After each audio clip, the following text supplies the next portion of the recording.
여러분 안녕하십니까? 이제 가을이 깊었어요. 서울은 날씨가 참 가을 날씨답게 아주 아름답습니다. 오늘 성서 고고학 시간 기도로 시작하겠습니다. 기도하겠습니다. 살아계신 여호와 아버지 하나님, 하나님께 영광 찬양 감사 올려드립니다. 저희들이 오늘 수요일 아침 다시 성서 고고학을 공부하기 위해서 모였습니다. 하나님께서 우리에게 지혜와 지식을 주시고 공부하는 것이 하나님의 나라의 영광을 위해서 잘 쓰일 수 있도록 도와주시옵소서. 외국에서도 참여하는 학우들에게 은혜 위에 은혜를 더하여 주시기를 원합니다. 한국에서 공부하는 학우들은 대한민국의 앞날을 위해서 수고를 많이 하고 있습니다. 애국하는 신학 동지들에게 하나님의 보호하심과 인도하심이 항상 있기를 원합니다. 청교도 신학원에서 수고하시는 모든 교수님들과 직원들과 일꾼들에게 하나님의 은총이 함께 하심을 믿고 감사드립니다. 예수님의 이름으로 기도합니다. 아멘. 여러분, 우리 지난 시간에 공부를 메소포타미아 유물을 보면서 공부했지 않습니까? 여러분 어떻게 느끼셨어요? 국립중앙박물관, 용산에 있는 국립중앙박물관에서 전시하고 있는 메소포타미아 유물전, 제가 사진을 찍어다가 여러분들에게 보여드리면서 한 하루 강의를 했습니다. 그리고요, 여러분들이 그 다녀오셨다는 말씀을 하는 분들이 없으셔서 제가 참 염려가 됩니다. 이렇게 좋은 것을 서울 한복판에 갖다 놨는데도 가보실 시간이 없다고 하니 얼마나 바쁘신지요. 그리고 이제 저는요, 지난 토요일 아침에 저희 교회 성도들하고 같이 가서 그 관람을 했습니다. 성도들이 얼마나 좋아하는지. 성도들이 메소포타미아라고 하는 것이 이런 것이로구나 하는 것에 그 한 만분의 1 또는 천분의 1 정도가 되는 그 맛을 보고 아주 좋아했습니다. 여러분들도 가보시기 바랍니다. 제가 지난 시간에 다 보여드리지 못했는데요. 사실은 사진이 더 있는데 오늘 제가 딱 한 가지만 보여드리겠습니다. 이게 메소포타미아에서 BC 한 800년경에 만들어진 머리상입니다. 높이는 한 뼘 정도 됩니다. 이게 크지 않습니다. 근데 이거 얼굴을 보면 굉장히 지금 정교하거든요. 머리에는 모자를 썼습니다. 빵떡 모자라고 해드리는지 이 모자를 왕이나 사제들이 썼습니다. 이 모자를. 그리고 아마 일반인들 중에서도 이제 권력에 가까운 사람들, 권력에 그러니까 왕이나 군을 통솔하는 지휘관이나 또는 이제 경제적으로 부호인 사람 이런 데 가까운 사람들은 또는 그런 사람들은 이런 모자를 쓴 거죠. 그리고 이제 수염을 굉장히 이렇게 많이 잘 꼬아가지고서 남자는 수염이 있어야 된다. 그리고 눈을 보면 눈이 크거든요. 눈이 커요. 이게 이 동아시아계는 눈이 작은데 이 서아시아계는 눈이 큰 사람들이 있더라고요. 코가 오똑하고.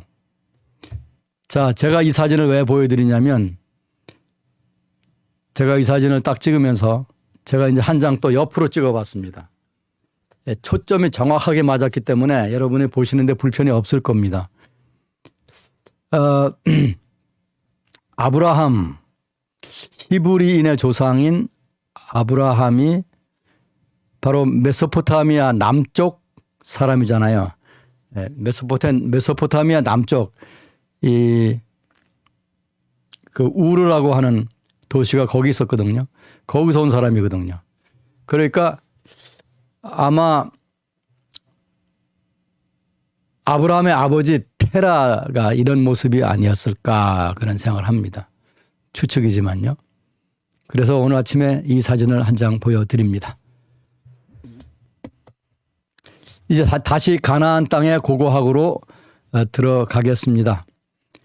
가나안 땅은 나중에 이스라엘 땅이 되고 이제 이스라엘 백성들이 이집트에서 나와가지고 가나안 땅에 정착을 했지 않습니까? 그래서 그걸 이스라엘 땅이라고 부르죠. 그렇지만은 이제 원래 우리가 이 고고학 할 때 보면은 가나안이라고 하는 중립적인 용어를 쓰는 게 좋아요. 어떤 사람들은 이스라엘 고고학 또 팔레스타인 고고학 이렇게 쓰는데 이 팔레스타인 고고학이라는 말도 그전에는 이스라엘이 1948년에 유대인들이 이스라엘이라는 나라를 건설하기 전에는 팔레스타인이라는 말도 뭐 괜찮은 말이었지만은 지금은 그 안에 이스라엘이라고 하는 나라와 팔레스타인이라고 하는 나라가 둘이 공존하면서 싸우고 있거든요. 그래서 팔레스타인 고고학이라고 하면서 이 가나안 땅 전체를 언급하는 것은 잘못된 거다 이렇게 보는 거죠. 역시 또 이스라엘 고고학 이렇게 말하면서 가나안 땅 전체를 말하는 것도 잘못이라고 보는 거죠. 어디까지나 이제 이스라엘 고고학 그러면 이게 언제 이스라엘을 얘기하는 거냐 하는 것을 잘 생각을 하면서 말을 해야 되고 그런 생각을 하면서 그걸 들어야만 되는 거죠. 그래서 저는 가나안이라는 말을 쓰기를 좋아하는 것입니다. 물론 현대 이스라엘 뭐 텔아비브라든가 뭐 이스라엘 국토 안에 어떤 유족이라면 그 이스라엘 고고학이라고 할 수가 있겠죠. 근데 팔레스타인 땅에 있는 예를 들어서 베델리라든가 아이라든가 헤브론이라든가 동예루살렘이라든가 뭐 이런 팔레스타인 안에 있는 유적을 가지고 이스라엘 고고학이라고 하는 것은 이제는 이게 조금 정확하지가 않아요. 여러분들이 제가 드리는 말씀이 무슨 얘기인지 이해를 하실 수 있기를 바랍니다. 그래서 가나안 땅은 나중에 이스라엘 땅이 되고 나중에 더 나중에 이제 기독교가 일어난 뒤에는 이제 그걸 성지라고 부르게 된 거죠. 근데 지금 저는 그 성지를 이스라엘만 성지라고 부르는 것은 불합리하다고 보는 거죠. 왜냐하면 요르단강의 동쪽에 있는 요르단이라는 나라, 지금은 요르단이라고 하죠. 거기도 이스라엘 두 지파 반이 살았지 않습니까? 근데 거기를 성지로 취급하지 않는 것은 정당하지 않다고 보는 것이죠. 그래서 성지라고 하면은 이스라엘과 가나안 이걸 다 포함해서 불러야 된다라고 생각을 합니다. 그래서 지금 우리가 이제 시대적으로 고고학 시대적으로 공부해야 되는 이제 부분이 초기 청동기 시대입니다. 초기 청동기 시대. 초기 청동기 시대는 1기부터 4기, 4기로 나눕니다. 그래서 초기 청동기 시대 1기는 3300년에서 3050년. 제가 여러 번 말씀드렸으니까 여러분 아마 거의 이제 귀에 이게 익었을 줄로 믿습니다. 두 번째로 초기 청동기 시대 2기와 3기.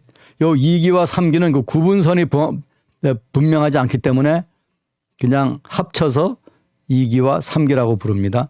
그래서 이걸 3050년부터 2030년 그러니까 죄송합니다. 2300년 3050년부터 2300년 아주 긴 시간은 아니죠. 그 다음에 이제 초기 청동기 시대 제4기는 2300년부터 2000년. 근데 요거를 어떤 학자들은 중기 청동기 시대 1기로 부른다고 그랬습니다. 저도 그렇게 부르고 있습니다. 그러니까 요 언어의 또는 이 용어의 사용이 학자들마다 혼란스러운 경우가 있는데 여러분은 저를 따라서 이 초기 청동기 시대 4번을 그냥 중기 청동기 시대 1기라고 하시면 되겠습니다. 그 다음에 이제 BC 2000년부터 1800년을 중기 청동기 시대 2기 전반부, 그래서 2A라고 부릅니다. 그럼 만약에 3번을 초기 청동기 시대를 고집하는 사람은 결국은 4번 중기 청동기 시대 2A가 중기 청동기 시대 1번이 되는 거예요. 만약 그러지 않는다 그러면 중기 청동기 시대 1번이 없이 2기를 말하게 되는 거죠. 이런 이제 불합리성이 존재하는 겁니다. 5번째로 중기 청동기 시대 후반부, 그걸 2BC라고 하거든요. 2B and C라고 하는데 여기를 BC 1800년에서부터 BC 1550년 그래서 요 연대를 여러분이 머릿속에 잘 간직을 하시길 바랍니다. 이거는 성경을 공부하는 데도 굉장히 중요해요. 이 연대를 대략적이나마 알고 있는 것은 아주 중요한 것입니다. 그런데 이제 오늘 강의의 지리적인 무대는 제가 이 강의를 하다 보면 이제 계속 레반트라든가 아나톨리아라든가 가나안이라든가 이런 말을 또 메소포타미아, 시리아, 이집트 언급을 하거든요. 그럼 여러분은 이 용어들이 이 지리적 범위가 어딘지 머릿속에서 바로 인식이 돼야 되거든요. 그게 인식이 안 되면은 무척 헤매게 되는 거죠. 그래서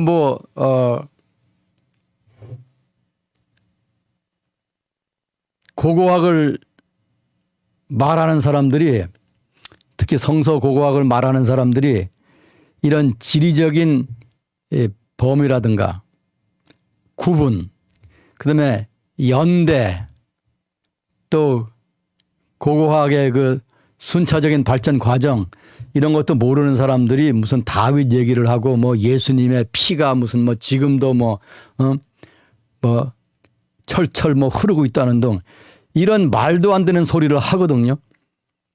그래서 그게 또 신기하다고, 그게 또 기적이라고 하면서 교회에서 특강을 하고 예배 시간에 그걸 가지고 무슨 신비한 능력이 임해가지고 지금도 그렇다는 등 이렇게 말하는데 그거 다 잘못된 거거든요. 우리가 이 학문이라고 하는 것은, 그리고 성경에 관계된 학문을 무슨 신비주의적인 것으로 막 덧칠을 해가지고 사람을 헷갈리게 하면 안 되는 겁니다. 물론 신앙에는 신비적인 일이 있고 또 하나님의 사역에는, 역사에는 기적적인 일이 많고, 또 우리가 이제 하나님의 일을 하다 보면은 아주 놀라운 정말 사람이 생각하기 어려운 일들을 도저히 하나님이 아니면 할 수 없는 그런 일들을 우리가 체험을 합니다. 그렇지만 공부라고 하는 것은 항상 그 공부가 가는 그 주류 길을 따라가야지 이상한 소리로 점철되는 사이비 쪽으로 빠지면 안 되는 것입니다. 좌우지간 여러분, 이 지리적 범위는 제가 지난 학기 강의할 때 초반에 자세히 설명을 했습니다. 그래서 지난 고고학 강의 1, 2, 3, 4, 5번까지 여러분이 한번 살펴보시기를 바랍니다. 자, 메소포타미아라고 하는 것은 현재 이라크라는 나라죠. 그 전체가 그 이라크 전체가 메소포타미아입니다. 거기에 두 개의 강이 있죠. 메소라고 하는 두 개 또는 중간이라는 뜻입니다. 그래서 메소포타미아, 포타미아는 강들이라는 뜻이죠. 두 개의 강이 흐르는 곳이 있는 지역이라는 뜻이죠. 그다음에 시리아, 그쪽에서 남쪽으로 오면 시리아라는 나라가 있죠. 시리아가 강대국은 아니었지만은 중간 크기의 나라였습니다. 이스라엘은 과거에 고대에 작은 나라였고 이제 메소포타미아에 있는 아시리아나 바빌론은 큰 나라였죠. 그 중간 나라가 중간 크기의 나라가 시리아였습니다. 그럼에도 불구하고 이 시리아가 그래도 큰 나라 쪽에 붙는 사이즈였어요. 이스라엘에 비하면 이거보다 수십 배 큰 나라였거든요. 그래서 시리아가 있고 그다음에 레반트는 제가 설명을 많이 했는데 이 레바논, 시리아의 남동쪽에 있는 레바논, 그리고 가나안, 이스라엘과 그 요르단, 이걸 합쳐 놓은 지역을 우리가 레반트라고 하는 겁니다. 레반트. 요새는 보니까는 그 신문에도 레반트라고 하는 단어를 쓴 기사들이 있더라고요. 여러분 이게 뭔가 그러시면 안 돼요. 여러분은 이제 유식해진 거예요. 아셨죠?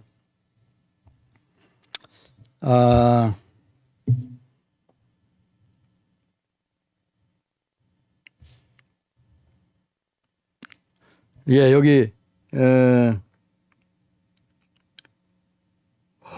원홀이라고 하시는 분이 가나안 땅이 이스라엘 땅이므로 가나안 고고하기 맞을 듯. 원래는 그렇게 하는 것이 좋은 겁니다. 가나안 고고하기라고 하는 것이 좋은 거예요. 근데 지금 그러면 이제 전체적으로 논할 수가 있는 거예요. 근데 지금 요르단 고고학, 팔레스타인 고고학, 이스라엘 고고학 이렇게 잘라 놓으면은 전체를 논할 수가 없는 겁니다.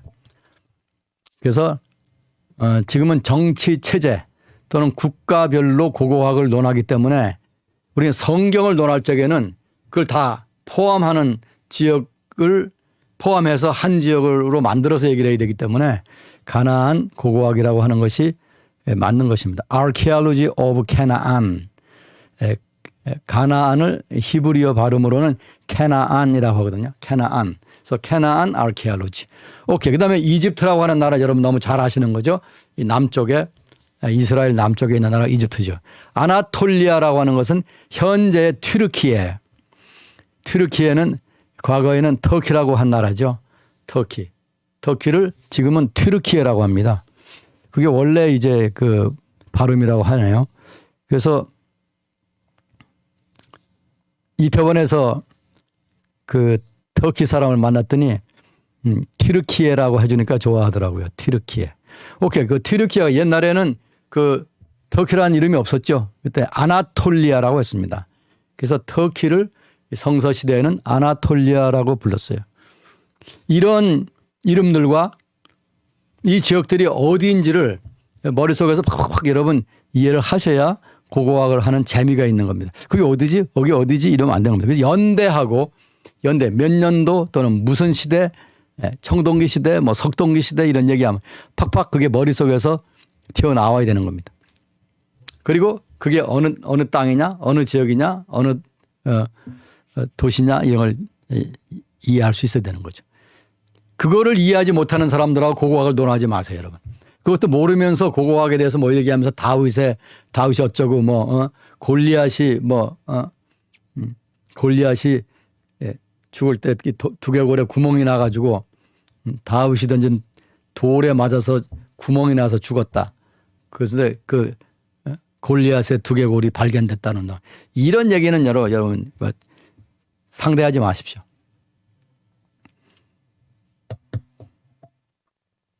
자, 이걸 지도로 보여드립니다. 여러분 이 지도가 화면 가득 찼는데 잘 보이는지 모르겠습니다. 지도 한복판에 이라크라고 하는 나라가 있죠. 보이죠? 그 위에 도시에 바그다드가 있고요. 거기서 남쪽으로 내려오면은 쿠웨이트 옛날에는 없던 나라지만 옛날이라고 하는 것은 제가 옛날 그러면은 이거는 이제 선사 시대를 얘기하는 거예요. 선사 시대 그다음에 역사 시대로 들어가더라도 BC 3000년, 4000년, 1000년을 얘기하는 겁니다. 그때는 이 쿠웨이트 나라 없어. 그 밑에가 이제 그 걸프죠. 걸프. 거기서 이제 이라크에서 왼쪽 위로 가면 시리아라는 나라 큰 나라가 있고 거기서 이 지중해 해변으로 가면 레바논이라는 나라가 있습니다. 그 남쪽으로 오면 이스라엘과 요르단이 있고요. 그렇죠? 그다음에 그 더 밑으로 내려오면 삼각형 모양으로 생긴 시나이 반도가 있습니다. 시나이 반도는 지금은 이집트에 속해 있습니다. 그다음에 더 왼쪽으로 가면 이집트라고 하는 나라가 있고 그 나라의 도시 수도는 지금 카이로로 되어 있죠. 이거 다 보이죠, 여러분. 그다음에 지중해에 보면 키프로스라고 하는 섬이 하나 있는데 영어로는 사이프러스.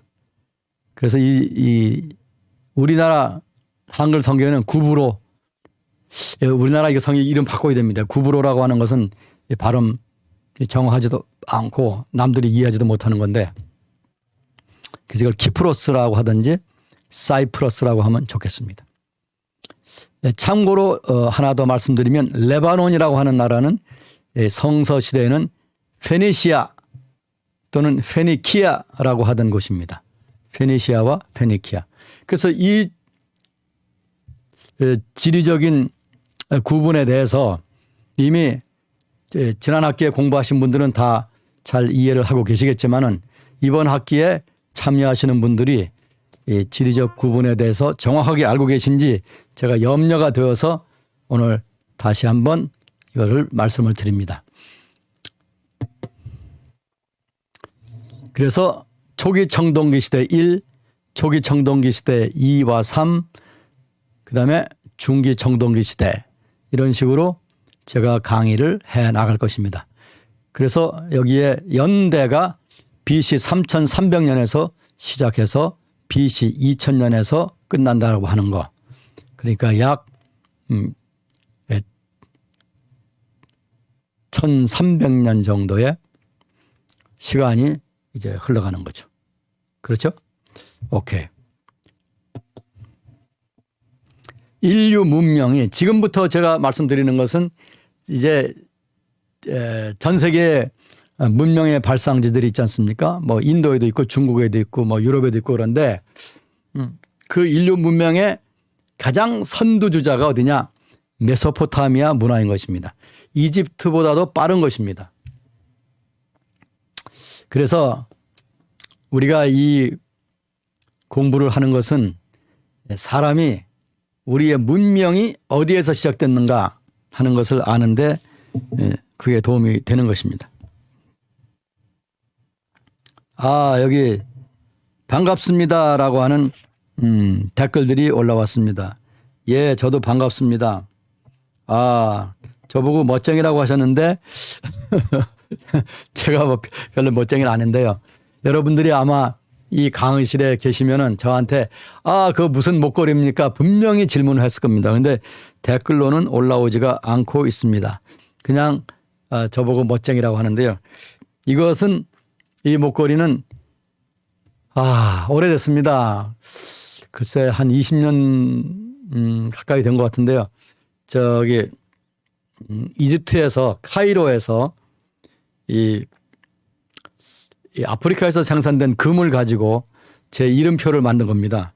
이 앞에 부분은 카르투시라고 해서 과거에 그 에티오피아의 왕들 파라오라고 하죠. 파라오. 우리 한글성에 바로라고 했는데 이제 바로라는 말은 그만 썼으면 좋겠어요. 파라오. 영어로는 페로우. 이 파라오들이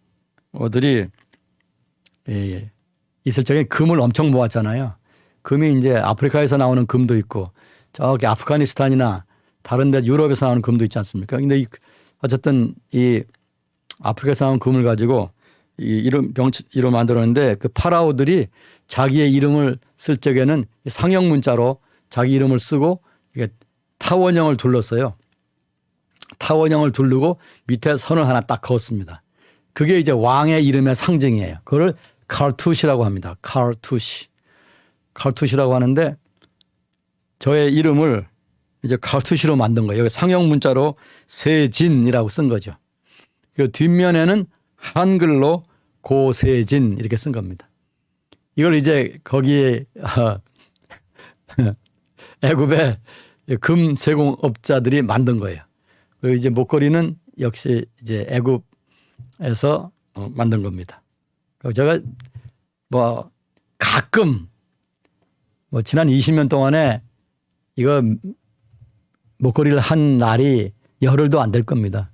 근데 이제 한국에 와가지고 날씨도 춥고 이제 뭐 멋을 낼 게 없는 거예요. 항상 다 이제 양복을 입고 다니는 게 우리나라 관습이고 에티오피아나 이스라엘에서는 또 뭐 티셔츠 입고 돌아다니고 뭐 그래서 오늘 날씨가 추우니까 스웨터를 입고 이걸 한번 걸어봤어요. 근데 저는 뭐 하나 손에 들어오면 잊어버리지 않습니다. 제 아내가 준 성경책 지금도 40년이 넘게 쓰고 있고요. 또 만년필하고 볼펜을 줬는데 금으로 된 거죠. 결혼할 때. 지금도 제가 사용하고 있습니다. 이사를 수도 없이 했거든요. 그 사이에 이사를 뭐 국제적으로 미국, 한국, 이스라엘 뭐 여러 번씩 돌아다니고 뭐 그 지역에서도 움직이고 해가지고 뭐 지역적인 이사, 뭐 국제적인 이사 해서 30번 이상을 했는데도 제가 이런 걸 다 그대로 잘 간직하고 있습니다. 어쨌든 여러분 멋쟁이라고 해줘서 감사드립니다. 자, 인류 문명이 태동한 메소포타미아에 대해서 말씀을 드리겠습니다. 이 가나안 땅은요, 여러분 그 아까 본 지도에서 남쪽으로 내려와서 이스라엘과 요르단이라고 하는 현재의 이스라엘, 팔레스타인, 요르단 이 나라들이 있는 곳을 이제 가나안이라고 했는데 그때는 이 석동리 시대가 끝나던 BC 4000년대 그러니까 뭐 3500년, 3300년, 3000년 이때죠. 그 4000년대 말기죠. 그때 일어나서 이제 가나안 땅은 청동기 시대로 들어갔지만은 이제 석동기 구리를 이제 청동으로 만드는 방법을 개발을 한 거예요. 그래서 청동기 시대로 들어가긴 했지만은 문명, civilization, 문명이라고 하기에는 아주 미흡합니다. 문명이 되려면 큰 도시들이 있어야 되고 문자가 있어서 이제 글자 생활, 이제 글을 쓰는 생활을 해야 되고 상업이 발달해 가지고 문물의 교류가 빈번해야 되고 그다음에 여러 인종들이 모여드는 곳이라 해야 되거든요. 그게 이제 시빌라이제이션의 한 뭐 전체를 다 말씀 못 드리지만은 한 5, 60%를 차지하는 요건이라고 보는 것입니다. 근데 가나안은 아직도 뒤쳐져 있는 거예요. 지금으로 말하자면 미국이라는 나라가 있지 않습니까? 세계 최고의 강대국인 미국이라는 나라 있고 유럽이 있고 또 우리 한국같이 이제 한국이나 일본같이 발달한 나라들 이렇게 있는데 이건 이제 이런 것은 물질 문명적으로 말씀드리는 겁니다. 과거에 이 시대에 써놓은 글을 읽고 그들의 그 정신 세계를 얘기하는 건 또 다른 이제 문명의 한 측면이거든요. 지금 제가 말씀드리면 물질 문명 측면에서 말씀드리는 거죠. 그러면 이때에 지금으로 말하면 미국이나 유럽이나 한국, 일본 이런 나라, 이 발달된 나라에서 이제 그 어떤 시너지 효과가 일어나 가지고 이 문명이 점점 발달하고 경제도 점점 발달되고 돈도 많이 벌고 그러지 않습니까? 근데 이제 처지는 나라 이런 말씀 드리면 좀 죄송하긴 하지만 아프리카의 어떤 나라라든가 아시아의 저 동남아시아의 어떤 나라라든가 이런 데서는 이게 악순환이 계속 반복되는 거예요. 이게 빨리빨리 경제가 성장하지도 않고 이제 사람들의 그 삶의 질이 좋아지지 않는 거죠. 물론 거기에는 정신적인 문명의 이유가 있는 것입니다. 그러나 이 가나안은 그랬지만은 가나안은 뒤쳐져 있었지만은 나중에 이게 성경의 땅이 될 곳인데요. 참 묘한 거예요. 이 어마어마한 그 문명의 선두주자인 메소포타미아에서 이 성경이 나온 것이 아니라 문명의 가장 후발 지역에서 나온 겁니다. 그것이 참 하나님의 섭리가 거기에 대단하게 있다고 봅니다. 좌우간 메소포타미아와 이집트에서는 인류가 처음으로 문명을 출발시켰습니다. 그런데 이집트가 메소포타미아보다 좀 늦었습니다. 그래서 메소포타미아에서는 한 BC 3500년경부터 문명이 팍팍팍 일어나기 시작한 겁니다. 이집트는 그거보다 조금 늦어졌습니다. 그래서 메소포타미아에서는 어떤 일이 있었느냐, 어떻게 문명이 시작되느냐. 첫째, 도시들이 출발했습니다. 이 도시가 없으면 문명이 일어날 수가 없습니다. 농촌 사회, 시골들만이 있어가지고는 새로운 기술을 개발하거나 경제를 비약적으로 도약시키거나 사람들의 거주 환경을 즉 주거지와 그 건물이죠. 건축물을 이제 현대화 또 미래화 할 수가 없는 거죠. 도시가 있어야만 문명이 되는 겁니다. 제가 언젠가 한번 말씀드렸는데 저는 시골을 참 좋아합니다. 시골에 살기를. 시골은 조용하고 또 자연이 가까이 있어서 그걸 누릴 수가 있죠. 근데 살다 보면 필요한 것들은 다 도시에 있습니다. 좋은 문방구도 도시에 있고 자동차 판매점도 도시에 있고 뭐 재미난 사람들도 도시에 있고 유명한 사람들도 도시에 있고 큰 은행들도 도시에 있고 뭐 도시에 있습니다. 큰 이제 백화점도 도시에 있고 도시가 중요한 겁니다. 한국 문명도 역시 도시를 중심으로 현재 21세기 한국 문명도 도시를 중심으로 발전하고 있는 것입니다. 그다음 메소포타미아에서 두 번째로 문명의 발상, 문명의 출발, 문명의 발전에 기여한 것이 문자입니다. 글자죠. 쇠기 문자, 제가 지난 시간에 말씀드린 쇠기 문자가 발명이 됐고 그다음에 기록 생활, 그것을 가지고 기록을 하는 생활이 이제 만연하게 된 겁니다. 퍼지게 된 겁니다. 그래서 그걸 가지고 자기 자신에 대한 이름을 기록한다든가 이런 단순한 그 기록이 있죠. 그다음에 이제 물건을 사고 팔았을 때에 몇 개는 현찰로 냈고 몇 개는 그 당시에 현찰이라고 하는 건 지금 같은 지폐를 말하는 건 아닙니다. 그 당시에 통용되는 어떤 금조각이라든가 쿨이라든가 좋겠죠. 아니면 이제 곡식으로 주든지 어떤 그런 물물 교환 방식의 지불 수단이 있었을 겁니다. 그런데 이제 지불하지 못한 것에 대해서는 이제 외상은 얼마가 남았다 이렇게 쓰는 거죠.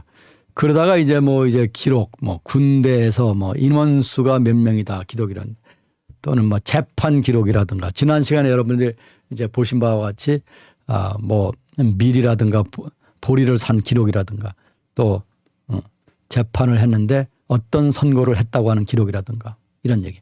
왕의 행차에 대한 기록이라든가 이런 이야기. 또 이제 문학 작품 또는 어떤 신화를 문자로 정착시킨 이제 기록. 이런 것들이 나온 거죠. 그래서 이 문자가 있어야만 문명이 발전하는 것입니다. 그런 면에서 볼 때 현대 문명에서는 대한민국이 대단한 나라거든요. 우리가 이 한글이라고 하는 이 문자를 가지고 있다고 하는 것은 큰 축복이 아닐 수가 없는 것입니다. 전 세계 알파벳 중에서 누가 그것을 발명했는지를 아는 알파벳은 오직 한글밖에 없습니다. 한글 알파벳, 한글 자모 밖에 없는 것입니다. 그리고 이것은 뭐 전 세계인들이 우리만이 아니라 그래서 자타가 공언하는 음성학적으로 음운학적으로 가장 발달하고 가장 과학적인 글자라고 하는 것이죠. 놀라운 일이죠. 정말 대단한 일입니다. 근데 이 사대주의자들이 중국에서 건너온 한문을 한자를 쓰기를 좋아해서 한글을 무시하고 한글이 언문이다. 즉 여자들이 쓰는 글자다라고 폄하한 적도 있었습니다. 사실은 이게 기독교가 전래되고 나서 이 한글이 급속도로 퍼진 거거든요. 과거에 유교와 불교에서는 한문을 경전을 집필하는 데 썼고 경전을 번역하는 데 썼거든요. 지금도 유교에 지금 뭐 유교라고 하는 것이 우리가 생활에 배어 있긴 하지만은 유교라고 하는 서당, 유교의 본산인 서당이라든가 유교의 서생들은 우리 주변에서 보기가 쉽지 않죠. 유교의 유교를 추종하는 사람들과 불교를 추종하는 사람들은 지금도 한문을 많이 합니다. 중들은 한문으로 이 그들의 불경을 외웁니다. 제가 왜 중들이라고 하느냐? 원래 스님이라고 하는 건 높임말입니다. 승님, 중님인데 그걸 이제 문자가 이제 발음 법칙에 의해서 승님이 스님이 된 거거든요. 그러면 스님 자신이 자기를 스님이라고 부르는 건 잘못된 거죠.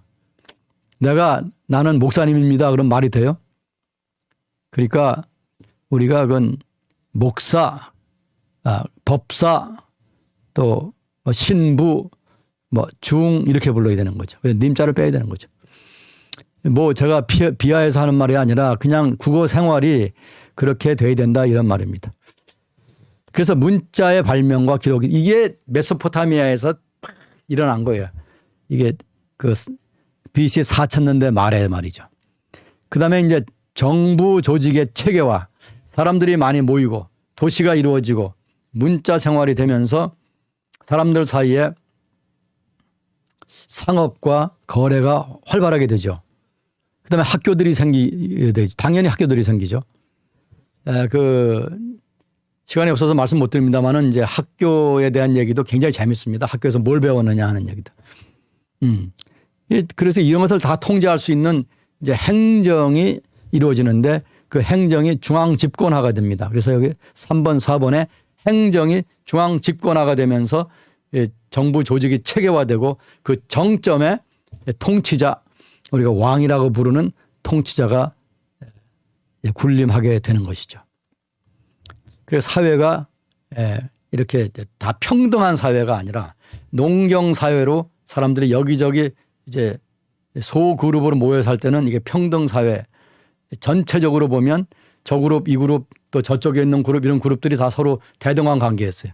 그러나 이게 국가화 또는 큰 도시가 출현하면서 이것이 이 사람들이 모여가지고서 여기에 그 전체를 아우르는 이제 권력이 생긴 거죠. 마지막으로는 이제 5번째 마지막으로 유프라테스 강과 티그리스 강 유역에서 조직적인 인력 공사, 조직적이라고 하는 건 사람들을 짜서 몇 명 또는 몇십 명, 몇백 명 이렇게 그룹을 만들어 가지고 그 강물을 이제 강물이 농경지라든가 도시 안으로 들어오게 이제 관계 수로를 만드는 거죠. 그거는 누가 야 이거 하자 해서 되는 일이 아니라 중앙 집권적으로 맨 정점에 있는 권력자의 의지에 의해서 아랫사람들이 그걸 조직화해 가지고 사람들이 이 노동을 하는 거죠. 즉 공사를 하는 것이죠. 인력으로 모여서 함께 공사 그러니까 수로를 파는 거죠. 그런 행사를 한 거죠. 여기 하루 선교사님하고 하는 분이 언어의 사용이 중요한 역사적 의미가 있네요. 그렇죠. 우리가 용어를 어떻게 사용하느냐가 굉장히 중요한 거죠. 우리 기독교도 용어를 어떻게 사용하느냐. 삼위일체라는 용어. 하나님이라고 하는 용어. 이게 하나님이냐 하느님이냐. 하느님이라고 하면 뭐 자유주의라고 하고 뭐 그런데 사실은 이 하나님이라고 하는 단어를 우리가 지금 쓰고 있지 않습니까? 근데 국어 문법학적으로는 이게 맞지 않아요. 하나라고 하는 것은 수사거든. 명사가 아니고 수사. 하나, 둘, 셋, 넷. 수를 세는 수사입니다. 이 수사에다가 님자를 붙여서 쓸 수가 없는 거예요. 예를 들어서 하나님이 성립된다 그러면 둘님, 셋님, 넷님이 가능하냐고요. 가능하지 않거든요. 근데 우리가 하나님이라고 써요. 왜? 유일신 하나님을 표현하기 위해서 문법을 우리가 파괴해버린 거예요. 하느님이라고 써도 문제는 없어요. 왜? 성경에 보면은 하나님은 하늘에 좌장하고 계신다고 그랬거든요. 하느님은 온 천하를 지어서 이 지구 외기는 다 하늘이지 않습니까? 이 지구를 포함한 하늘 전체를 관장하고 지구까지 포함하시는 해서 관장하시기 때문에 하느님이라고 해도 문제가 없는데 그걸 가지고 굉장히 뭐라고 해야 되나요? 거의 화를 내는 수준으로 얘기하는 분들도 있어요. 이건 우리가 용어라고 하는 것이 그렇게 이제 문제가 있는 겁니다. 저는 그래서 그냥 하나님이라고 써요. 하나님이라고 쓰고 문법이라든가 언어학적으로는 이렇다라고 하는 건 알고 있는 거죠. 오케이, 그래요. 아주 좋아요. 그런 말씀 좋아요. 오케이. 그렇게 해서 메소포타미아에서 이제 문명이 발흥을 한 겁니다. 여러분 지난 시간에 제가 토판을 보여드렸잖아요. 그 글자 쐐기 문자로 찍은 거. 여러분 기억하실 겁니다. 자, 메소포타미아 문명의 발전 과정은 경과는 어떠냐? 이것이 한꺼번에 확 이루어진 게 아니라 몇백 년의 시간을 두고 차근차근히 이루어졌습니다. 그래서 문명이 점진적으로 이루어졌다라고 하는 것. 즉 어떤 문명 현상에 팍 보이는 그것이 사실은 보이지 않는 어떤 과정을 거쳐서 이루어졌다라고 하는 걸 말씀드리겠습니다. 그렇다면은 그 메소포타미아 문명의 기원은 언제냐? 이거는 기원은 BC 4000년대 우베이드 문화라는 게 있었습니다. 그러니까 BC 한 3500년 요 전에 우베이드라고 하는 문화가 있었어요. 그 문화가 점점 발전해 가지고 그다음에 BC 3500년에서 3000년 사이에 이르면서 우룩 문화, 지금 3번에 지금 제가 써놨습니다. 우룩 문화, 젬댓 나스르 문화, 우룩이라고 하는 장소가 있습니다. 그다음에 젬댓 나스르라고 하는 장소가 있습니다. 거기서 이제 문화들이 발생을 하거든요.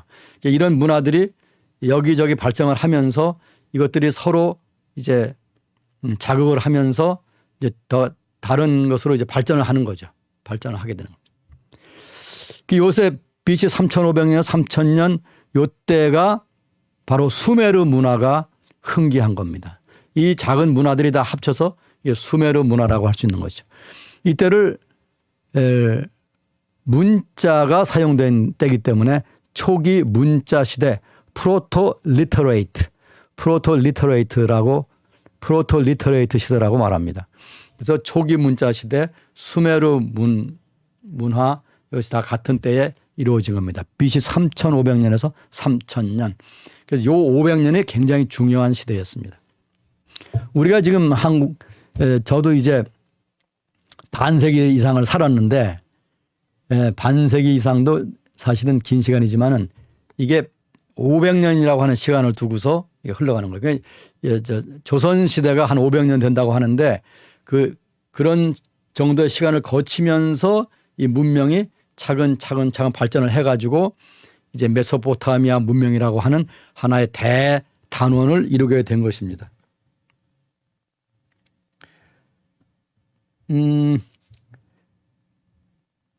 여기 우룩 문화가 갈대아 우루 지방과 관계가 있나요? 하는 하루 선교사님이 질문했는데 아주 좋은 질문이에요. 이 갈대아 우르라고 하는 것은 이제 나중에 이제 갈대아라고 하는 영어로 칼디안스라고 하는데 이 갈대아 사람들이에요. 이 사람들이 나타나게 되는데 그게 사실은 BC 한 1000년 정도 되면 나타납니다. 지금보다 한 2000년, 2500년 후에 나타나죠. 거기에 이제 우룩이라든가 우르 이런 지역들이 거기 같이 있었어요. 그래서 우룩 문화가 갈대아 우르 지방과 관계가 있나요? 그런데 직접적으로 이게 서로 관계가 있는 건 연대가 달라요.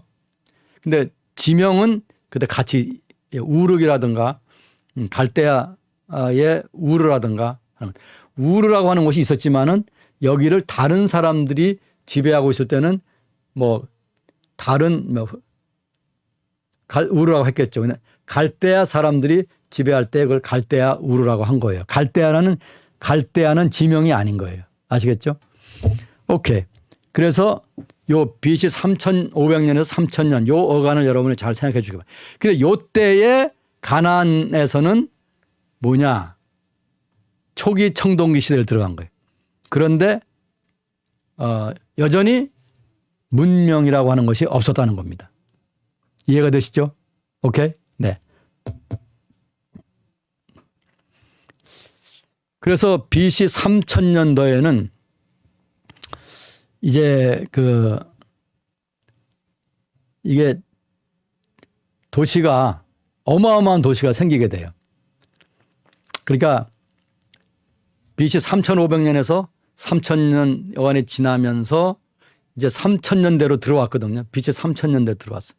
그때 우룩이라고 하는 거대한 도시가 형성이 되는데 400에이커. 이 400에이커면요. 약 48만 평 정도 돼요. 도시 하나가. 어마어마하지요.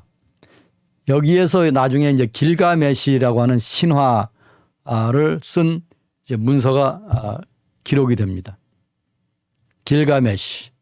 여러분이 기억해 두시기를 바랍니다. 그 다음에 신전들을 지어요. 거대한 신전들을 지어가지고서 수메르 사람들의 종교 생활을 관장하게 되는 겁니다. 그래서 이 건물이 크니까 그 중앙에 가운데에 있는 이제 신전뿐만이 아니라 그 신을 섬기는 사람들, 그러니까 이라크의 신이죠. 그 당시 과거에 지금 이라크가 말하는 게 아니고 그 이라크가 있는 장소, 즉 메소포타미아 신들을 말하는 거죠. 여호와를 말하는 것이 아니고요. 메소포타미아 신들을 섬기는 신전들을 큰 신전들을 지어 가지고서 그 가운데에는 이제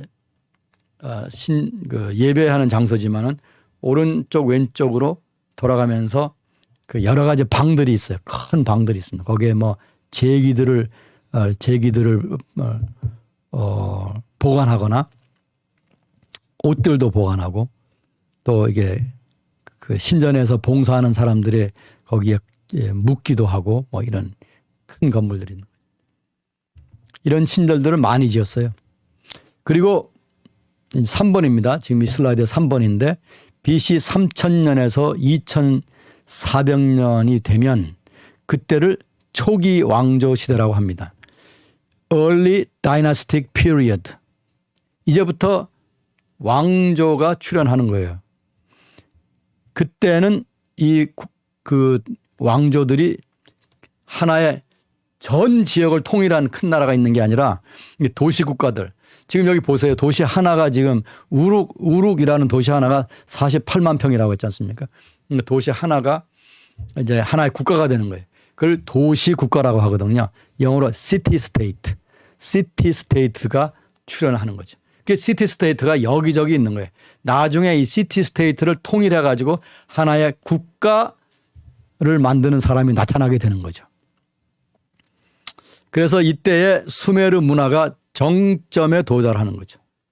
그래서 글자 제일 이제 특이한 것이 이제 글자를 가지고 노래를 짓고 이제 산문을 쓰고 소설 같은 걸 쓰는 거죠. 그다음에 이제 신화를 기록하는 거죠.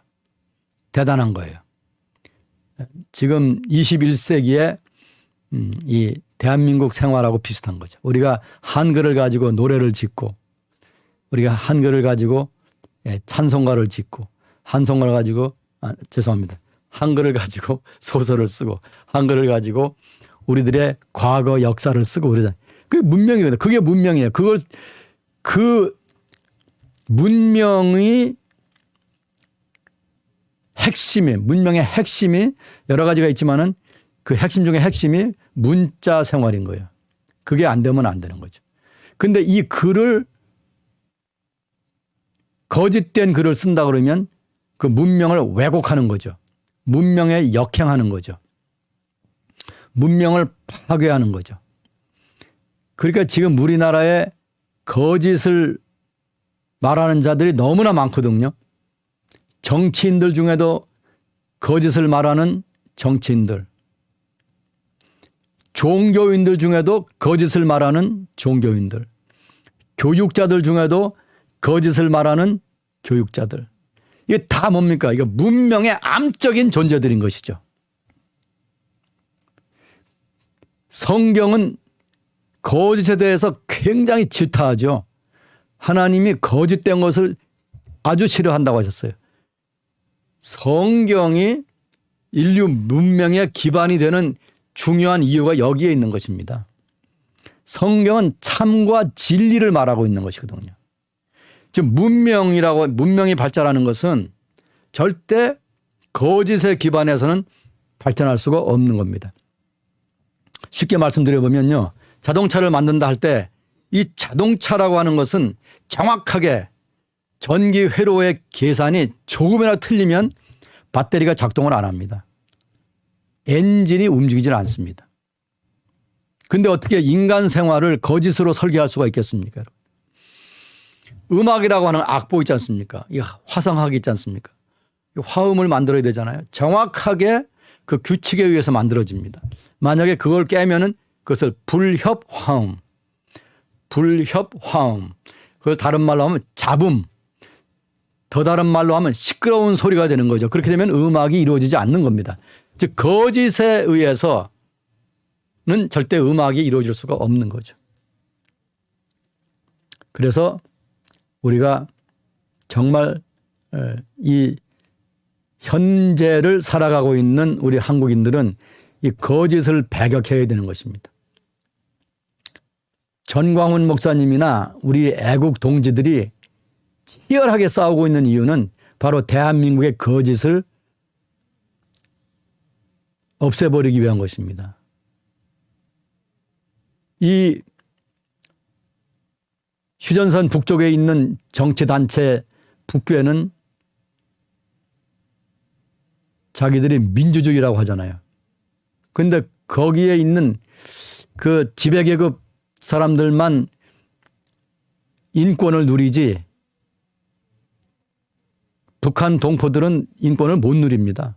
그러니까 그것은 거짓된 나라거든요. 거짓된 단체거든요. 거기에서는 문명이 발전할 수가 없는 거예요. 그렇죠?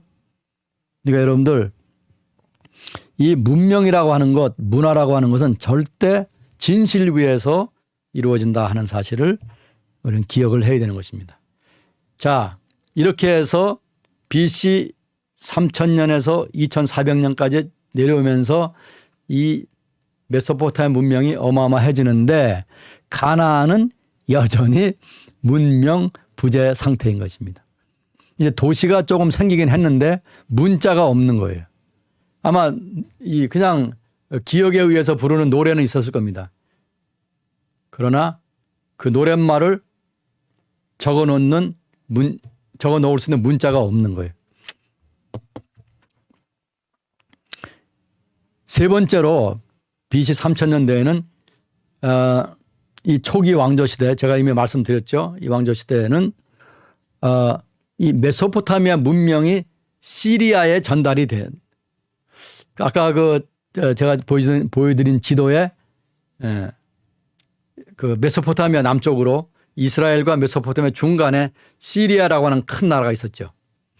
메소포타미아에 비해서는 작기 때문에 중간 사이즈라고 말했지만 사실은 큰 나라입니다. 그 시리아에 가면 에블라라고 하는, 여기 EBLA 에블라라고 하는 유적이 있습니다. 큰 도시입니다. 이 도시에 이 장소에 큰 도시가 생겼고 이 문자를 가지고 기록하는 생활이 이루어졌던 것입니다. 즉 이 시리아가 메소포타미아 영향을 받아 가지고서 이제 그 비슷한 양상을 띠게 된 것입니다. 그러다가 BC 2370년에, 이건 정확하진 않아요. 그때쯤에, 이게 학자들마다 연대가 언제냐 하는 거 가지고 지금 논란이 있는데, BC 2370년에 셈족인, 자, 셈족, 그러니까 여러분 들어본 얘기죠? 히브리인이 셈족이잖아요. 세미틱 레이스, 영어로는 세미틱 셈족이라고 하잖아. 그 셈족이 그 당시에 가나안에도 있었고 시리아에도 있었고 메소포타미아에도 있었던 겁니다. 그래서 아브라함이 셈족이거든요. 결국은 히브리인이 셈족이거든요. 그 셈족인 사르곤이라고 하는 사람이 있었어요. 사르곤. 그 사르곤이 메소포타미아에 있는 도시 국가들과 시리아에 있는 에블라를 다 포함하는 이 아카드 왕국을 건설했습니다. 이걸 아카드 왕국이라고 하는 거죠. 물론 그 워낙 지역이 크니까 그의 그 정치적인 영향력이 아마 어느 정도 그 미친다라고 하는 뜻으로 그렇게 메소포타미아 시리아까지 얘기를 했지만은 실제적으로 그의 영향력이, 왕권이 행사되고 있는 것은 아마 그 메소포타미아의 중부와 남부 정도였을 거예요. 그런데 그의 손자가 있어요. 그의 손자가 나람신이었어요. 나람신. 이름이 멋있죠? 나람신. 나람신이 전쟁을 해서 시리아까지 쳐들어가 가지고 에블라를 함락시키는 거죠. 그래가지고 이 왕권이 더 커지는 거죠. 이렇게 해서 거대 일종의 통일 국가가 이루어지는 것입니다.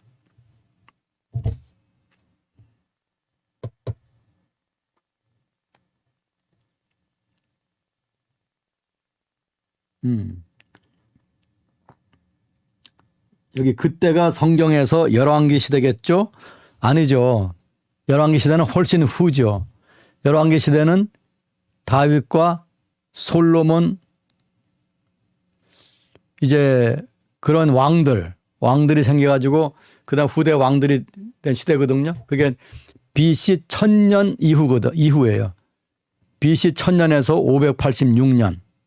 지금 제가 얘기하고 있는 것은 BC 3500년에서 지금 BC 2000 약 400년까지를 얘기하고 있는 거죠.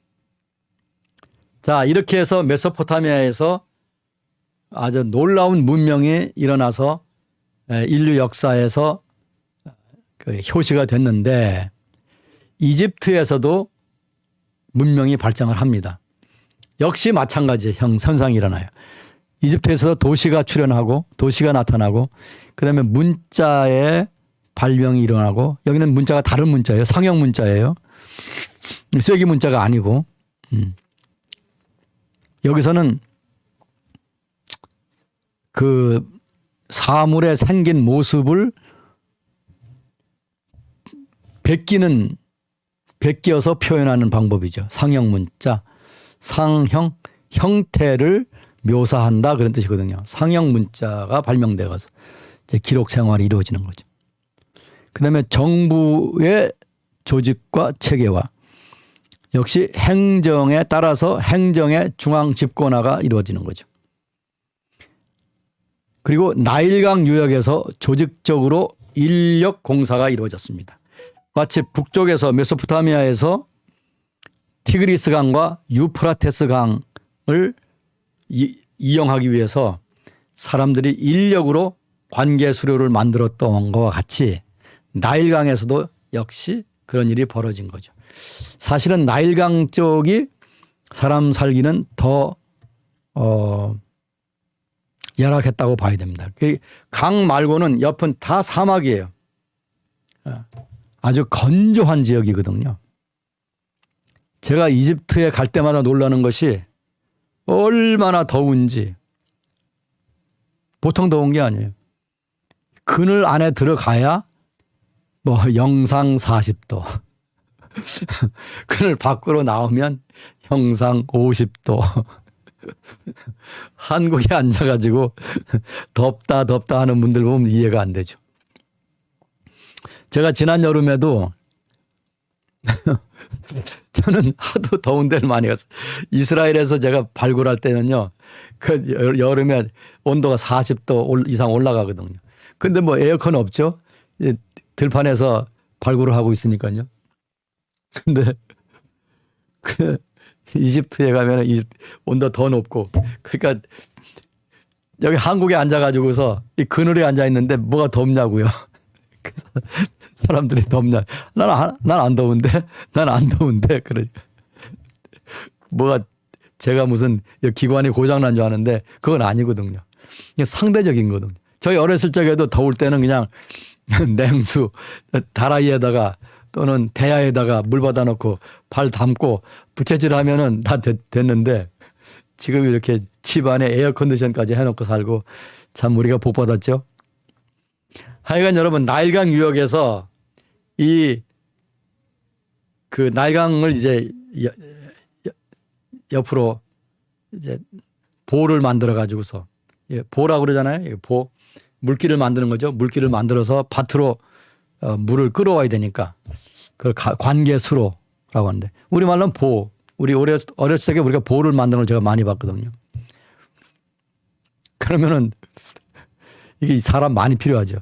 이 사람들을 조직하고 일을 시키고 그다음에 일을 다 하고 나서 이제 거기에 수고했다고 일당을 주거나 뭐 그 수고비를 줘야 되지 않습니까? 그런 걸 다 누가 합니까? 그걸 할 수 있는 정부 체계가 만들어졌기 때문에 가능한 거죠.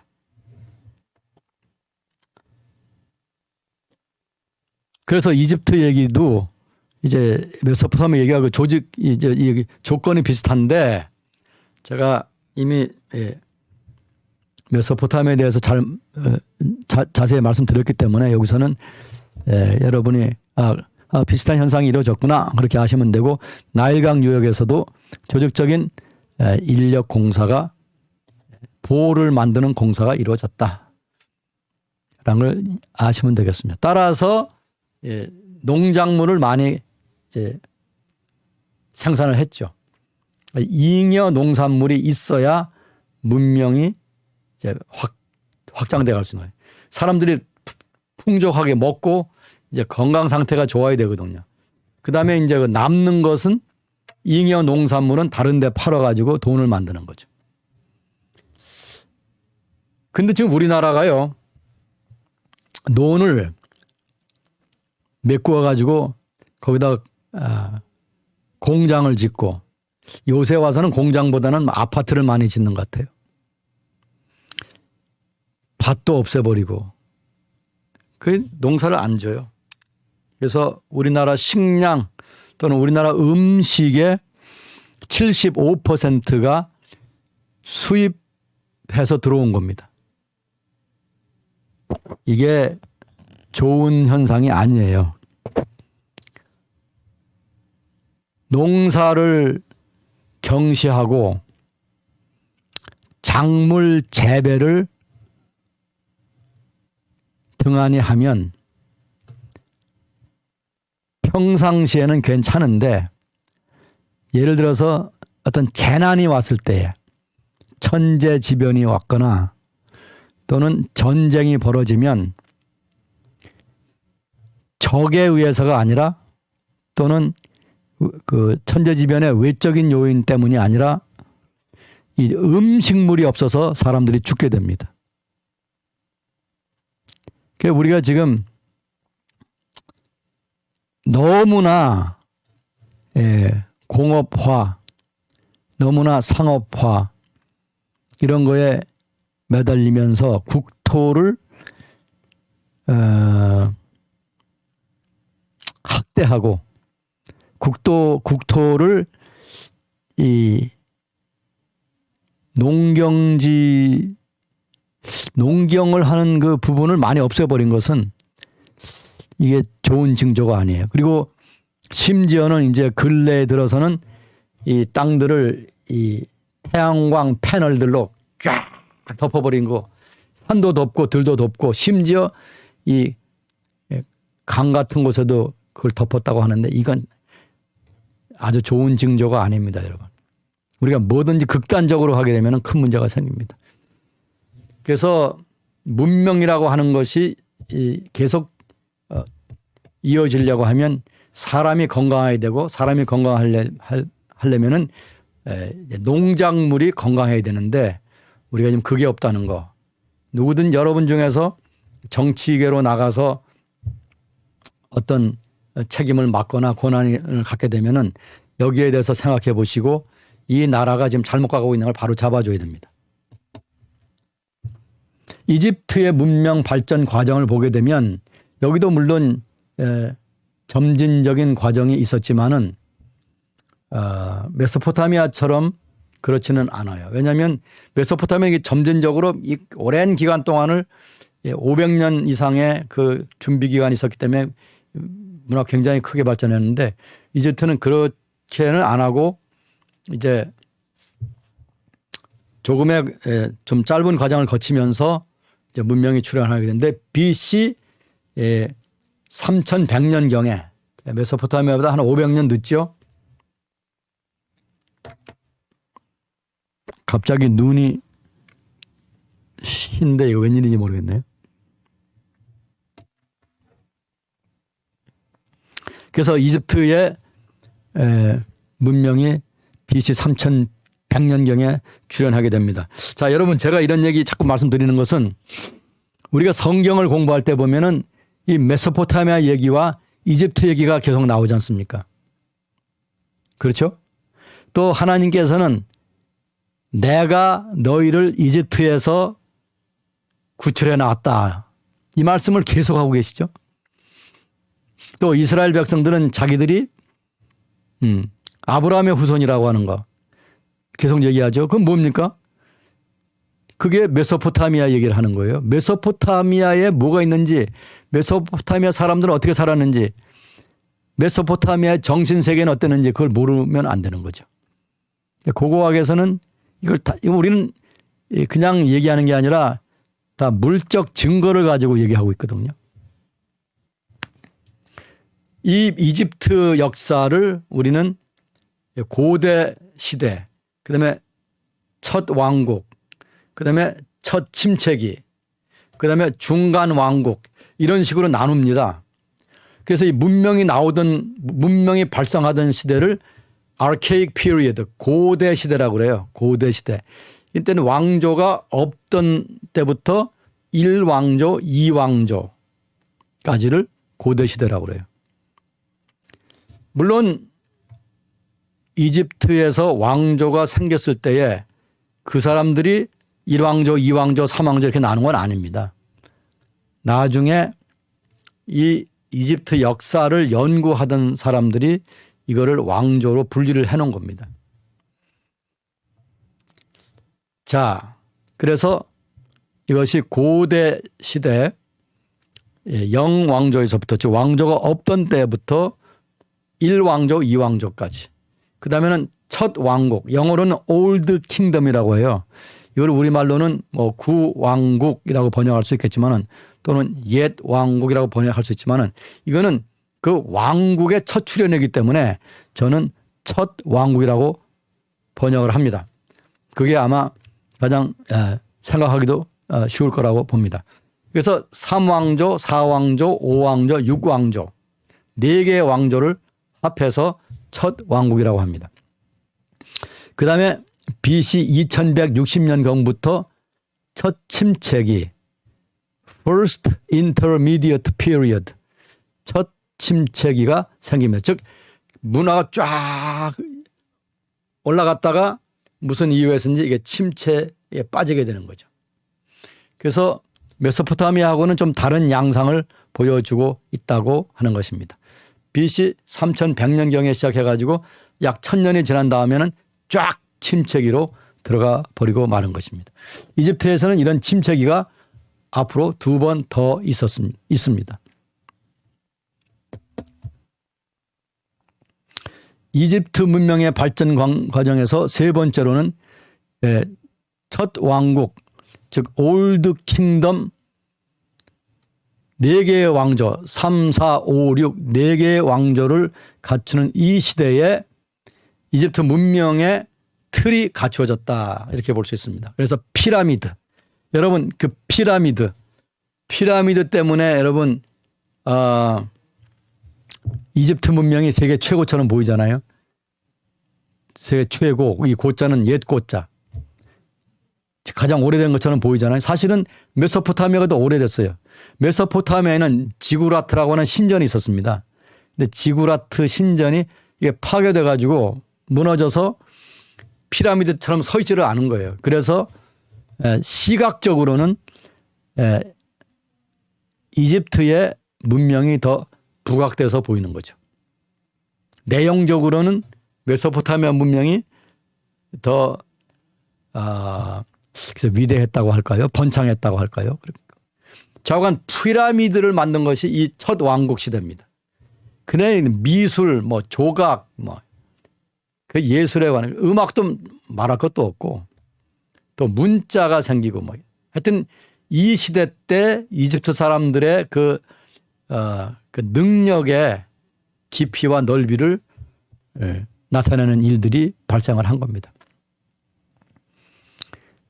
자연 환경이 척박하고 자원이 빈약한 이집트는 자연 환경이 척박하잖아요. 그 나일강을 나누고는 그 양쪽으로는 그냥 전부 황야거든요. 사막, 황야 그렇거든요.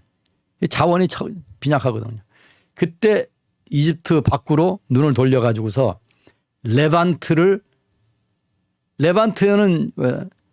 거기에 자원들이 있으니까요.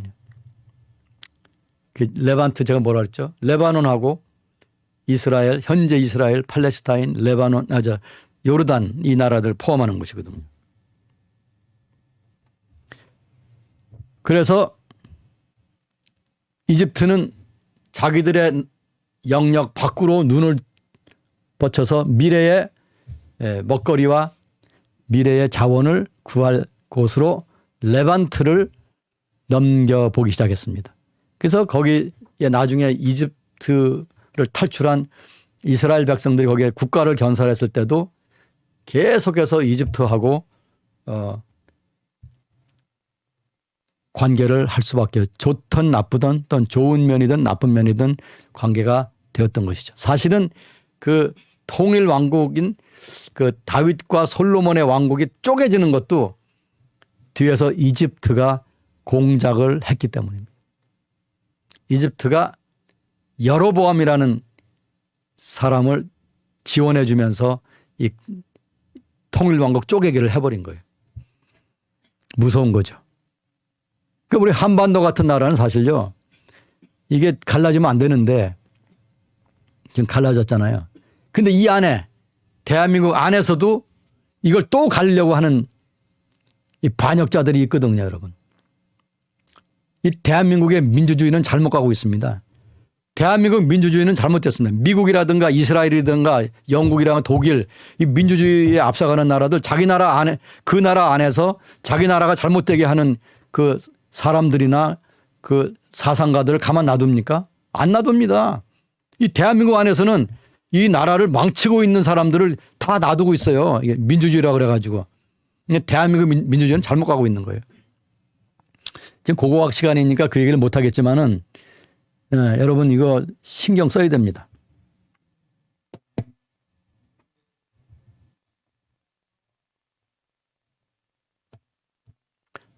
자, 이것이 이집트의 기자라고 하는 곳에 있는 기자에 있는 대피라미드죠. The Great 피라미드죠. 어마어마한 구조물이지 않습니까? 이 돌들을 가보면 어마어마 커요. 제가 이제 피라미드에 대해서 얘기할 시간이 있으면 말씀드리겠습니다만은 이 피라미드가 언제 만들어졌느냐. 이것이 바로 제4왕조, 그러니까 첫 왕조죠. 첫 왕국, 죄송합니다. 첫 왕국, 영어로 올드 킹덤. 첫 왕국의 그 왕조가 3, 4, 5, 6 왕조라고 했잖아요. 근데 제4왕조 쿠프 왕 때 건축을 한 겁니다. BC 2700년에서 2500년 사이.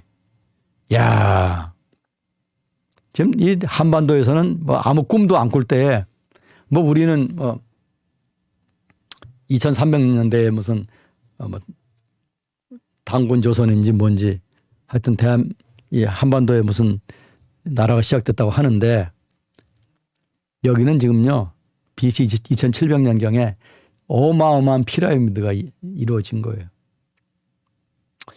이집트 문명이 정말 대단한 거죠. 이집트에 가보면은 지금도 서 있는 구조물들이 많거든요. 그래서 세계를 여행하고 세계를 구경하는데 맨 마지막에 가야 되는 곳이 이집트라고 합니다. 이집트를 먼저 보게 되면 너무나 어마어마한 걸 많이 봤기 때문에 다른 나라에 가서는 그 위대한 유산이라 하더라도 별게 아닌 것처럼 보인다는 거죠. 그래서 여러분 이집트 구경을 아직 안 가신 분들은 슬퍼하지 마시고 뭐 일본이라든가 뭐 미얀마라든가 뭐 그리스라든가 또 저기 이탈리아 뭐 로마라든가 이렇게 가서 보시기 바랍니다. 나중에 이제 이제 여행 그만해야지 할 때 이집트에 가서 보시기를 바랍니다. 저는 하나님이 복을 주셔가지고 이런 세계적인 유적들과 유물들을 다 볼 수 있게 해주셨으니까 제가 하나님 앞에 뭐 저를 1000만 번 해도 부족하죠. 자, 근데 시리아와 가나안의 상황은 어떻게 됐냐? 시리아와 가나안의 상황. 자, 메소포타미아, 북쪽에 있는 메소포타미아에서는 이런 BC 3500년에서 BC 2500년까지 이 1000년 어간에 어마어마한 문명, 인류의 문명, 최초의 문명이 발생이 됐고 그 다음에 이집트에서는 BC 3100년부터 1000년 정도 지나면서 이 인류가 놀라는 문명이 이루어졌어요. 근데 그 중간에 있는 가나안과 시리아에서는 무슨 일이 있었느냐? 좀 전에 말씀드렸던 바와 같이 시리아는 메소포타미아의 영향을 받아서 에블라 같은 EBLA, 에블라 같은 큰 대도시가 생기고 거기서 문자 생활이 영위가 되고 그다음에 상업이 그 아나톨리아와 그 메소포타미아를 통과하는 상업이 활발하게 이루어지고 여러 가지 인종들이 모여들고 하는 그런 아주 활발한 문화 생활이 이루어졌습니다. 그렇지만은 이제 메소포타미아 제가 그 아카드 왕국을 이룩한 사르곤 왕의 손자인 나람신이 에볼라를 멸망시켰다고 그랬죠. 그래서 좋은 영향도 받고 나쁜 피해도 당하고 그랬습니다. 시리아는. 근데 남쪽에 있는 그 레바논과 가나안은 이집트의 영향을 받았어요. 남쪽에 있는 이집트의 영향을 받았어요. 근데 큰 문명을 이룩하지 못했습니다. 문자를 개발하는 것도 못했어요. 이 문자 개발은 아주 나중에 이루어져요. 근데 나중에 이루어지는데 이때 놀라운 것은 뭐냐면 쐐기 문자도 아니고 상형 문자도 아니고 뭐냐, 알파벳을 개발한 거예요. 알파벳. 이게 놀라운 일이에요. 이게 참 기적적인, 이 기적이 일어나는 것도 하나님의 섭리라고 봐야 되겠죠. 그 남쪽 이집트의 영향력을 받았으나 큰 문명을 이룩하지 못했고, 정착 농경 문화, 정착에서는 농경 문화인 초기 청동기 시대 제1기를 보내다가 그 다음에 초기 청동기 시대 제2기, 3기에 와서 도시가 만들어져요. 그때서야 도시가 조금 이루어지는 겁니다. 그러니까 BC 2000년대에 가까이 오면서 이 소규모의 도시가 이루어지는 거예요. 물론 그 가나안 안에서는 이것이 큰 도시라고 말하지만은 사실 메소포타미아에 비교하면 아무것도 아닌 거죠. 또는 이집트에 비교하면 별게 아닌 거죠. 그래서 이 가나안의 문명은 아직도 없었다, 이렇게 보는 거죠. 그런데 불구하고 여러분 이걸 잘 아시기 바랍니다. 나중에 여기에서 유대교가 나오고 여기에서 성경이 나오고 여기에서 기독교가 나오고 여기에서 인류 최초의 알파벳 문자가 나오는 거예요. 이야, 그 참 놀라운 일이죠. 그래서 문명사적으로 보면은 나중된 자가 먼저 되는 거예요. 이 가나안이 맨 막내지만은 이게 나중에 출발해가지고 전 세계를 석권하게 됩니다. 지금 우리가 헤브라이즘, 전 세계 정신 세계를 지휘하는 거예요. 헤브라이즘이잖아요. 물론 헬라주의와 히브리주의 두 개가 다 양립하고 있지만은요. 그래서 이 광활한 성경 시대의 성경 고고학의 무대를 여러분 다시 한번 보여드립니다. 자, 그럼 가나안의 초기 청동기 시대로 들어가 보겠습니다. 가나안의 초기 청동기 시대는 초기 청동기 시대 1, 제1기를 말하는 겁니다. 영어로는 Early Bronze Age 1. 그래서 이거를 약자로 EB1이라고 합니다. EB1. 우리가 이제 국제회의에 나가면 EB1이라고 그래요. Early Bronze Age 1 이렇게 한번 말해놓고 그 다음에 계속 EB1이라고 그래요. 그래서 시간을 절약하기 위해서, 또는 입 안에 글자들이 말이 꽉 차면 말하기 힘들잖아요.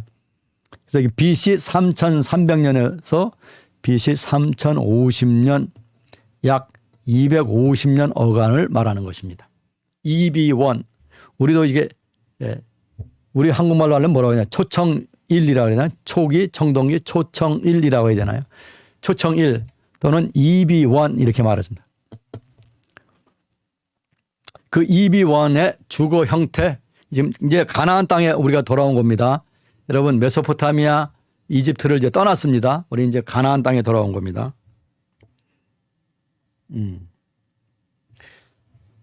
모르겠어요. 작은 화면을 오래 보면 눈이 침침해요.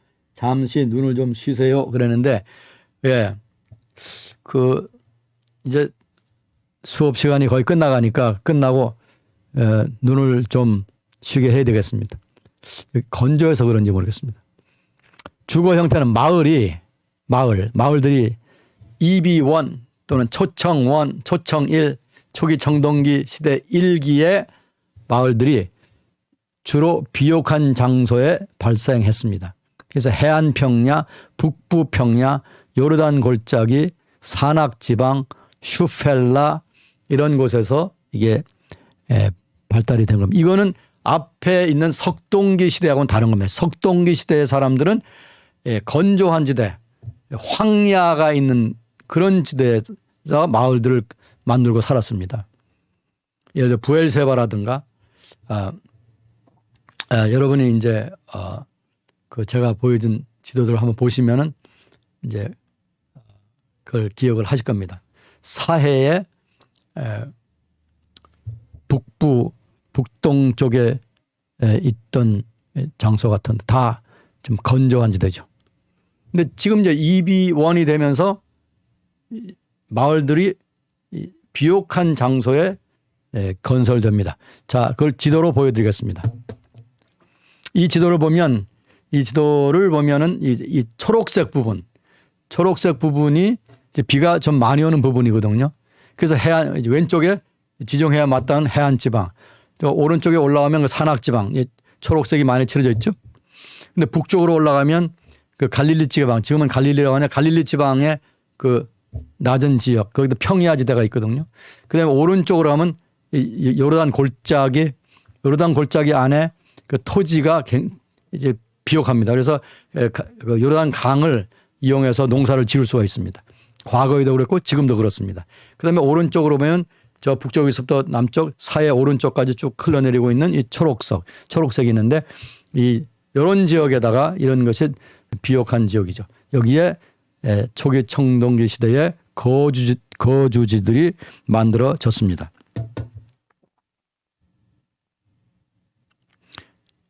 이것은 이제 그 초기 청동기 시대 1기와 2, 3기에 그 거주지들이 있던 곳을 표시했는데 여러분이 잘 보이는지 안 보이는지 모르겠습니다. 컴퓨터 큰 화면을 쓰시는 분들은 좀 자세히 들여다 보시기를 바랍니다. 그래서 이 마을들이 건설되는 또는 마을들이 만들어지는 조건이 뭐냐면 보니까 그때 초기 청동기 시대 1기의 사람들이 만든 그 장소들을 보니까 마을들을 만든 장소들을 보니까 첫째는 농토가 있는 곳, 농사를 지을 농땅이 있는 곳, 둘째는 물이 있는 곳, 사람들이 먹고 짐승들이 마시고 그다음에 곡식에게 물을 줄 수 있는 곳, 그런 물 근원이 있는 곳, 세 번째는 도로, 다른 곳들과 통행할 수 있는 도로들이 이어지는 곳이었다는 것이죠. 그런데 이제 이렇게 만든 마을들이 청동기 2기, 3기에도 계속해서 이어지면서 존재했다라는 거예요. 중요 마을들을 보면 EB 1, 2, 3, 즉 초기 청동기 시대 1기, 2기, 3기에 지속된 주거지들을 보면은 여기에 메기도, 이게 메기도가 무기또라고 하는 것이죠. 드디어 성경시대 이름들이 나옵니다. 메기도, 벳샨, 여러분 벳샨 기억하시죠? 그 다음에 베스예라흐는 갈릴리 호수 남서쪽에 붙어 있습니다. 갈릴리 호수 거의 붙어 있는 유적입니다. 그 다음에 텔엘파라는 북쪽에 세겜 근처에 있습니다. 이거 우리 성경에는 디르사라고 하는 마을입니다. 이것이 히브리 말로는 티르짜라고 합니다. 티르짜. 그다음에 아이 여러분 기억하시죠? 디르사 아이 다 기억하시죠? 그다음에 야르뭇 텔 할리프 아라드도 여러분 성경에 나오는 지명입니다. 그다음에 밥에드라는 사해의 남동쪽 해변에 있는 유적지입니다. 이런 중요한 마을들이나 유적지들이 EB 1, 2, 3에 조성이 되었습니다. 여기 메기도, 벳샨, 그 다음에 티르짜, 아이, 아라드 이런 것은 여러분 성경과 관계 있는 것이니까 기억해 두시기 바랍니다. 자, 그때의 주거지에서 건물을 만들었는데 집을 어떤 형태로 만들었느냐. 이 집이 이렇게 타원형으로 생겼습니다. 돌로 기초를 쌓을 때 타원형으로 쌓고 그 바닥은 돌로 포장을 편편한 돌로 포장을 해가지고 방바닥을 돌로 포장을 한 겁니다. 그 다음에 이제 이 벽 위로 진흙 벽돌을 쌓아서 벽을 만드는 거죠. 그리고 그 지붕을 얹은 거죠. 이런 형태의 건물이 처음으로 나타난 겁니다. 그래서 이 건물들이 이렇게 타원형의 건물들을 지었는데 사람이 많은 곳은 이렇게 군집 생활을 하게 지어서 가운데 건물들이 쭉 있고 가운데 넓은 광장을 이제 비워놓은 그런 공동 생활을 위해서 비워놓은 곳입니다. 여러분, 제가 이 슬라이드가 지금부터 재미난 슬라이드로 이제 화면을 많이 보여드릴 수 있는데 오늘 수업을 여기서 마쳐야 되겠습니다. 이 초기 청동기에 들어오는데 그 문명의 발전에 대한 말씀을 드려야 되니까 조금 지루하게 됐는지 모르지만은 사실은 제가 굉장히 중요한 사실들, 중요한 현상들에 대한 말씀을 드렸습니다. 여러분이 다시 한번 이 동영상을 보시면서 복습을 하시면 좋을 것 같습니다. 다음 시간에는 제가 이제 여러 가지 유물들을 화면으로 보여드리면서 여러분의 눈과 귀를 즐겁게 해드리겠습니다. 감사합니다. 안녕히 계세요. 기도하겠습니다.